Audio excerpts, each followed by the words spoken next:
Edgar Allan Poe. Edgar Allan Poe was born on January 19, 1809, in Boston, Massachusetts. The building where Poe was born was originally located at 62 Carver Street, but there have been several street moves and renames since 1809.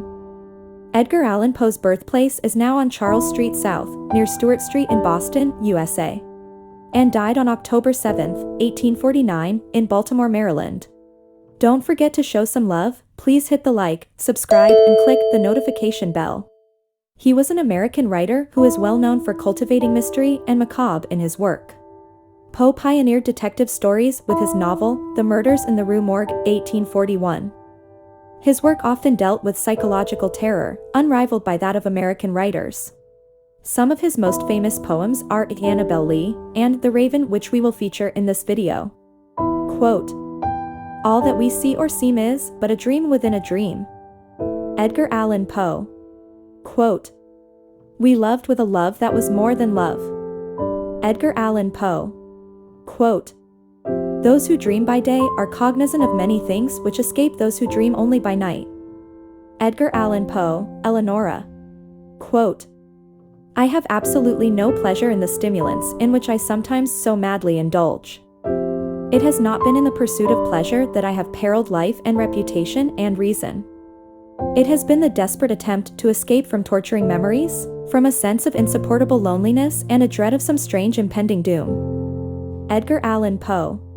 Quote, "I was never really insane except upon occasions when my heart was touched." Edgar Allan Poe.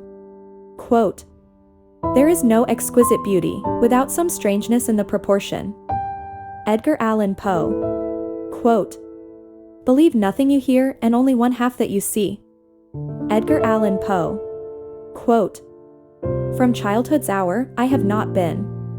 As others were, I have not seen. As others saw, I could not awaken my heart to joy at the same tone. And all I loved alone." Edgar Allan Poe. Quote, "Years of love have been forgot in the hatred of a minute." Edgar Allan Poe.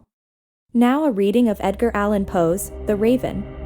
"Once upon a midnight dreary, while I pondered, weak and weary, over many a quaint and curious volume of forgotten lore, while I nodded, nearly napping, suddenly there came a tapping, as of someone gently rapping at my chamber door.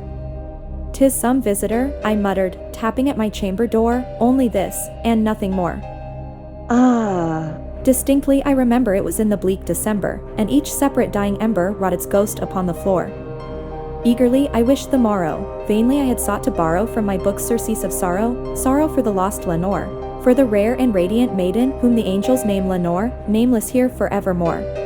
And the silken sad uncertain rustling of each purple curtain thrilled me, filled me with fantastic terrors never felt before, so that now, to still the beating of my heart, I stood repeating, 'Tis some visitor entreating entrance at my chamber door. Some late visitor entreating entrance at my chamber door, this it is, and nothing more." Presently my soul grew stronger, hesitating then no longer. "Sir," said I, "or madam, truly your forgiveness I implore. But the fact is I was napping, and so gently you came rapping, and so faintly you came tapping at my chamber door, that I scarce was sure I heard you. Here I opened wide the door, darkness there, and nothing more. Deep into that darkness peering, long I stood there wondering, fearing, doubting, dreaming dreams no mortals ever dared to dream before. But the silence was unbroken, and the stillness gave no token, and the only word there spoken was the whispered word, 'Lenore?' This I whispered, and an echo murmured back the word, 'Lenore.' Merely this, and nothing more.